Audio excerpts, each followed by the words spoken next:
Good day, everyone. Meteorologist Mark Molnar here. How's everybody getting along? Well, if you haven't caught my 2023 hurricane outlook, it is in a link in the description down below and at the end of this video. Check that out if you haven't already. But the big story is going to be this massive storm here across central North America.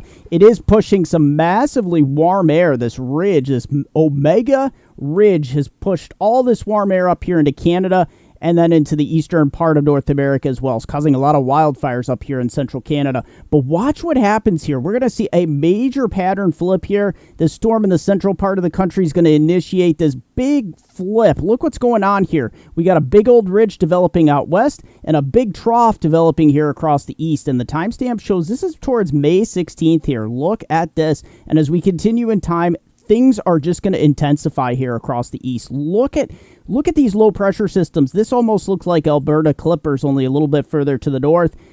They're just going up and over this massive ridge out west here. And look at the poor eastern part of the United States and eastern Canada as well. You're just going to be pummeled with system after system. And look at towards the 20th of May. This is where the bottom just literally falls out. This big old trough is developing across the east. Let's get into it. And just how much cold air am I expecting in the Northeast next week? We'll explore that along with your tropical update here later on in the video segment. Got some surprises there. And this dangerous situation right here in the central part of the United States, we're going to go over that and all the details. Well, most areas will see normal amounts of rainfall. Parts of South Texas here could see staggering and catastrophic amounts of rain as we head on into the weekend into early next week, on the order of 10 to as much as 12 inches of rainfall.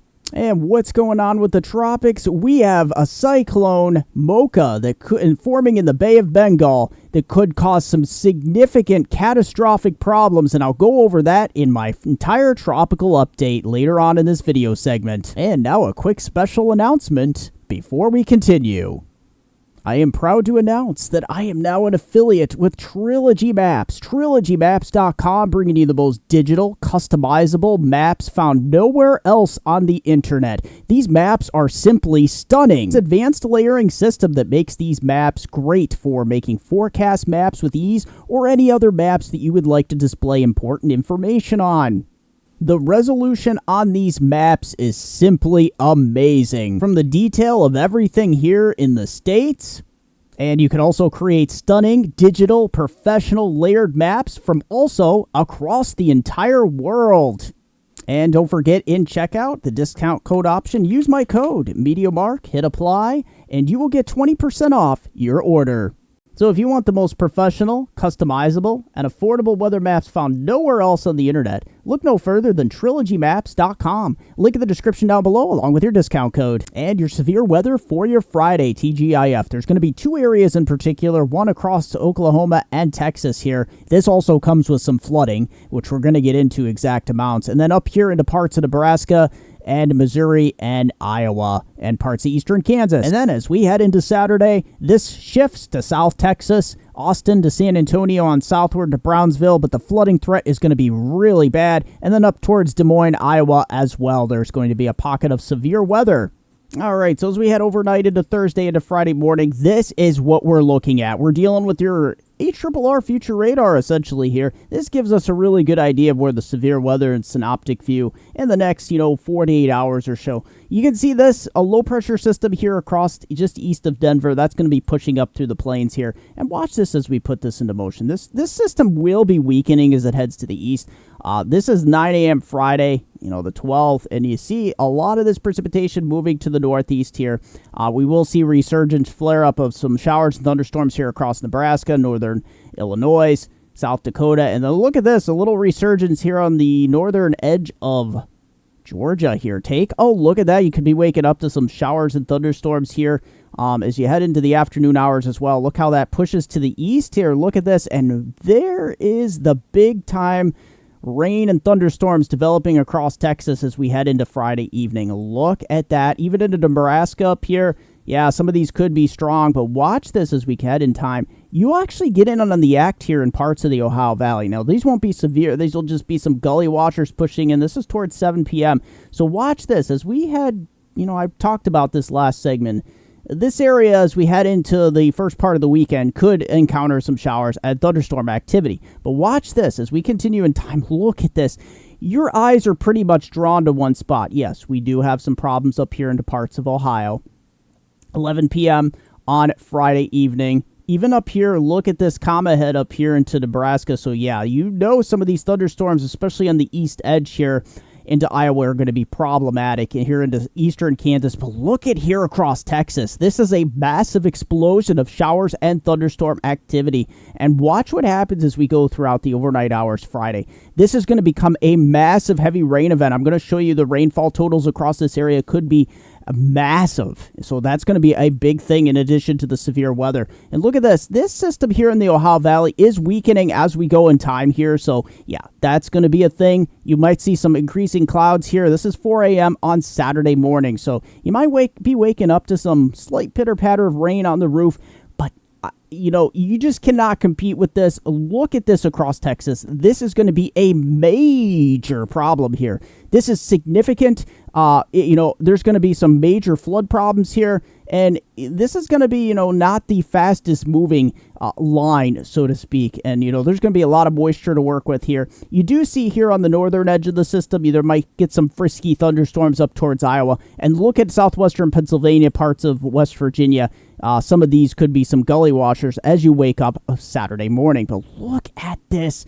Yeah, Texas is going to be dealing with a tremendous amount of rain here. And look at this. This pivots towards South Texas. This, we're getting into 9 a.m. So your Saturday, basically your whole weekend, is a total washout across much of Texas here. And this just continues to pinwheel here across western Texas, so to speak. And this low pressure system is going to get stuck here over Texas. And look at this. Showers and thunderstorms across the northern plains. And then as we head back to the east here, take a look at this. We just put this into motion. You can see the overall flow pattern. There it is. We'll stop at 1 p.m. on Saturday. We could be getting some showers and thunderstorm action across parts of southern Pennsylvania, heading on to the Virginias, Maryland area. But I do feel pretty confident that most of the precipitation will stay south of Interstate 80 here. So there you have it. All right, so let's get a synoptic view. We'll pick up where we left off with the Mesoscale model view here. Take a look at this. So we head into the weekend here. Yeah, we're still going to be dealing with, Saturday evening, that rain across Texas here in the plains. That spreads east a little bit. You can see this large area of precipitation spreading all the way up to the Ohio Valley. And I'll show you momentarily on the European model too, and we'll get into rainfall totals here pretty quick. But look at this as we head towards the 16th, 17th. There it is. We start to see this little bit of a pattern change. You start to see this push of a front and then some secondary low pressure development here along the southeast coast. Watch what happens here as we go in time. That pushes off the east coast, and then we get another reinforcing shot of cold air here as we head on into the 19th. So yeah, we're really starting to bake out west here. You're going to see this big old high pressure start to dominate, and watch what happens as we go in time here. Look at this. You get another big push. And you notice these systems are starting to come out of the north at this point instead of out of the southwest. This is where we're going to start to see some big cold air pushes for this time of year. So, these cold air blasts are not over with yet. Look at that. You get a big one on the 21st. So that's going to be crazy. Look at that. And I'm just going to put this momentarily into winter precipitation mode. There might actually be some wet snowflakes across the higher elevations in northern New England. Here, look at this. As we head towards May 26th, 27th, this pattern, as you can see, remains out of the northwest. All right, so we have the model into winter precipitation mode and rain mode. So here we go. Yeah, there's going to be a little bit of wet snow here on the northern edge of this. I don't see too much blues, though, here on May 21st. Let's continue in time. We have plenty of time to watch this, but look at this. This is a northern stream system. It does take most of the snow up there in Canada, but yeah, we can't rule out some wet snowflakes making their way possibly into the higher elevations of northern New England. So this pattern is just going to be a colder, damper pattern. So let's take a look at the upper air flow pattern here. Look at this. So yeah, there is that strengthening ridge there across the western part of North America. So as we head through late weekend, watch what happens here. This trough essentially comes out of northeastern North America. Look how it starts to press down here. The response is going to be a massive ridge out west, a massive trough developing here across the east. And look how that just entrains here and pinwheels these systems here into the east. So look at that. That's by May 21st. There's that big push to the east. All right, so let's take a look at the European model here. There's our central system causing all that problem with severe weather and everything else in between as we head throughout your Friday here. Take a look at that. That low is going to be moving up to the northeast here. High pressure retreating off the U.S. East Coast. And watch this. Yeah, you see these big old thunderstorm lines moving across parts of Texas. And then eventually Friday night into early Saturday, parts of Arkansas and Louisiana. This is going to be an ongoing problem here across Texas. Rainfall amounts are going to be staggering. We're going to get into those exact rainfall amounts that are popping up here on the European model. We'll compare that to the GFS and some of the other models as well. Look at this as we head throughout Saturday. It's just looking devastating here for Texas. And this upper level low is just going to be camped out here. As you can see, let's just back it up just a couple frames here. European model is a little bit more bearish here with this system across the Ohio Valley. It's just going to be a little system with some light rain, maybe a few heavier gully washers. This system up here in the northern plains is kind of washing out at this point, and you start to see this pattern set up here that I showed you on the other models here. You're starting to see a little bit of a ridge develop, and then this troughiness start to develop here across the east. Now, it's not fully in train yet, but watch this. Look at, we're still dealing with rain by Monday morning here across Texas. And then we do start to see another low development here across the Appalachians, so we're starting to get some beneficial rains here across parts of the Virginias into North Carolina. And that pivots to the south here. This is the start of our big pattern reversal here later Monday. You start to see this troughiness. This low pressure is actually heading due south here, which is very rare for this time of year. Look at poor Texas over here, still dealing with tremendous amounts of rain. That system here moves off the East Coast by early Tuesday morning. Kind of just congeals with this big mess out here, which we'll have to watch it. You know, it may become some sort of tropical wave, but at this point of the season, you know, it's just a little too early. But watch this as we head in time. We start to see these little systems pinwheel around this upper level low here in eastern Canada. Look at the snow up here. But, you know, we're not going to get any major snow accumulations, you know, far south into the United States here. But look at cold high pressure crests over by May 19th. And look at, we have another system pushing towards the East Coast. So we're really starting to see a different weather pattern here, much more progressive. These cold fronts are going to come fast out of the north here, blasting cold air to the southeast. And you see that just moves off the East Coast. There's not even any time for like coastal lows to develop here. High pressure builds in quickly behind it for May 21st. And these will be some unseasonably cool temperatures here across the east. So total liquid equivalent precipitation here on the European model. This is what we're looking at here. Even the European model, as we go throughout the weekend into next week, look at this. And you just go through all of next week into the following weekend. We just continue to pile up the rain here in Texas. At least you're going to get a break after this weekend in the northern plains here. And then look at, we start to really ramp up the rain here across parts of the Carolinas as well, although you do need the rain. So first things first, let's zoom in on Texas. So look at this. We're just going to analyze this quickly here. Take a look at this. So this is through Monday. European's a little bit lower than the GFS. We'll just show the GFS momentarily here, but there you have it. That's still a lot of rain in a short period of time. We're going to be dealing with flooding problems, especially in the southern and western part of the state, and we just keep adding more rain on top of this. So here we go with the latest GFS run here, hot off the press. Look at this. So we head through the weekend here. Yeah, this is where we're starting to really get into that major accumulation of rain. This is, you know, the GFS is going crazy here in South Texas. Parts of Texas upwards of 10 to 15 inches of rain. That is insane. So please keep an eye on this. I know I will be as well. And then as we head throughout next week, it just keeps piling more rain. This upper level low is just going to be stuck out here across Texas. And here we go. Here's the GFS across the Northeast. So yeah, as we head through the first part of the weekend, as I told you before, most of that rain staying south of Interstate 80. Parts of Ohio, Cleveland, Pittsburgh, upwards a quarter to a half an inch. But, you know, you'll be over with by later on Saturday, because watch that. Look at there. There's Friday night, Saturday morning, see most of it's diving south across the Virginias here. And then we go a little bit further out. We go into next week, early next week. We get a little bit of surge of moisture here. So we could be seeing a pretty rainy day as we head into early next week. And let's see how that compares with the European model. Here we go. So the first part of the weekend, European model, I'm a little bit more in agreement. It keeps that heavier precipitation a little bit further to the south here. Pittsburgh over towards Cincinnati, upwards of maybe close to an inch. Cleveland, look at this. It keeps you a tenth of an inch or less. So it'll be interesting to see if that, northeast flow keeps you a little bit drier. But I still think you'll see some rain showers there in Cleveland. Look at Washington, D.C. over towards Delaware here. You'll see an area here. But if you take a look at, just propagate it through here. It's out of the way by later Saturday, which is great news. But one thing that's really different, look at early next week. You don't see that big moisture surge. You see a little bit of moisture up here in northern New York and Ontario, but you don't see that like you did on the GFS. All right, to my Atlantic viewers, I'm going to start with you first. I don't see too much in the way of activity. This is early this time of year. Here's the intertropical convergence zone. It's looking pretty benign at this point, pretty far to the south, but, it is early. We had some showers as of late here across the islands, the Caribbean islands, but, it's not too shabby as we go into next week. Here's the 17th, 18th, 19th, 21st. Yeah, it doesn't look too bad. Intertropical convergence zone. I don't see any tropical waves out here.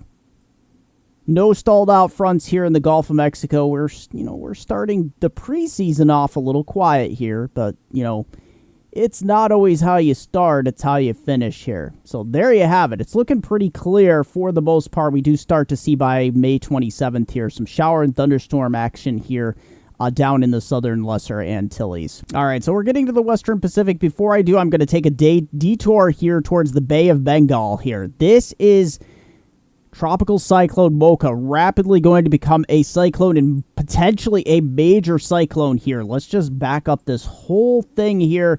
I'm going to show you how this is going to play out here. This is a major system. It's going to have major implications. This thing should strengthen to a solid cyclone here by Friday afternoon. This is going to become, as we call a hurricane in the Atlantic or a typhoon there in the Pacific. This is going to rapidly develop. And look at this is by 8 p.m. on Saturday. So, yeah, this thing's got a lot of time to intensify.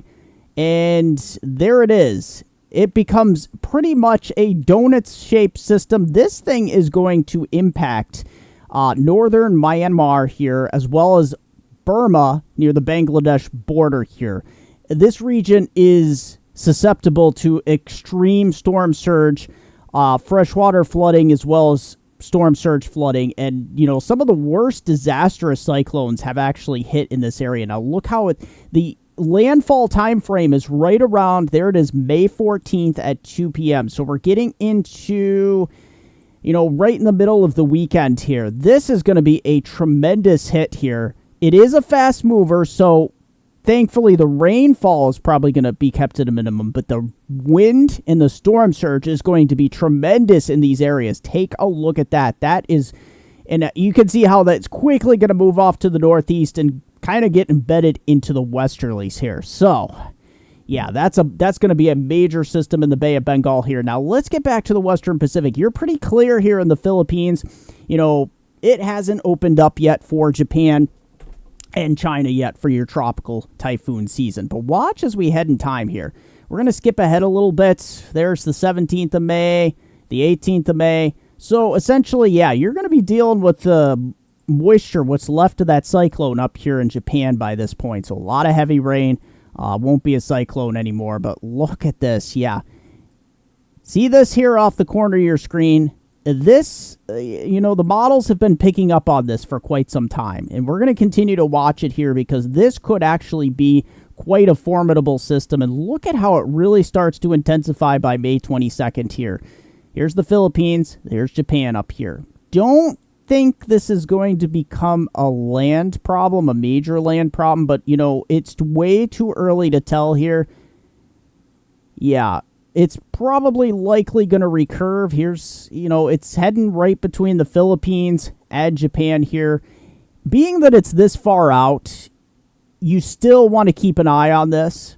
especially if you're in the Philippines, especially the northern Philippines, Taiwan. Japan, it's a little early. Most of these westerly systems this time of year protect you pretty well.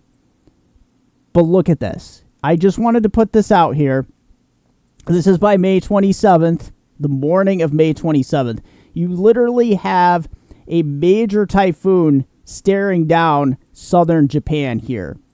So please keep an eye on this. I'm definitely going to be tracking this as we go through the rest of May. It's something that the models have been picking up, and it's a trend. Doesn't mean it's going to happen, but the trend is there. And then look at, we have a lot of tropical moisture here in the northern Philippines. So we're kind of making up for lost time here. And here we go. We have John from Rockville Center, New York. Look at this. May 9th, 76 degrees. Take a look at this nice shot. He's out there enjoying the nice weather. You can see the sun is in full swing here. Nice captures, John. Keep up the photos here. All right, so let's analyze the temperatures here. This is your Friday, basically May 12th here. So, yeah, we got this surge of warm air across the east. Many areas will be hitting 80 here into the mid-Atlantic and northeast. Watch what happens as we head into the weekend. There's your high temperatures. Really firecracker weather here from Florida up to the Carolinas, even up to Missouri here, mid to upper 80s. But you start to see here in the Rocky Mountains, this cool air starting to kick across here. And look at the west coast here. We're baking by Sunday. Look at this. There's that cold air and training into the northeast. So behind that little system there, you're going to get a little cool shot here. And look at as we head into Monday here. You bounce that back a little bit. You're into the 90s here across parts of the south. But look at this as we head across Tuesday here. You start to see this big push from the north here. It's definitely very evident. And as we go throughout the week next week, look as we head into Wednesday. Look at that. Yeah, most of the country is going to be well above average here. But look at the northeast here. We're pushing a massive cold upper level low trough here.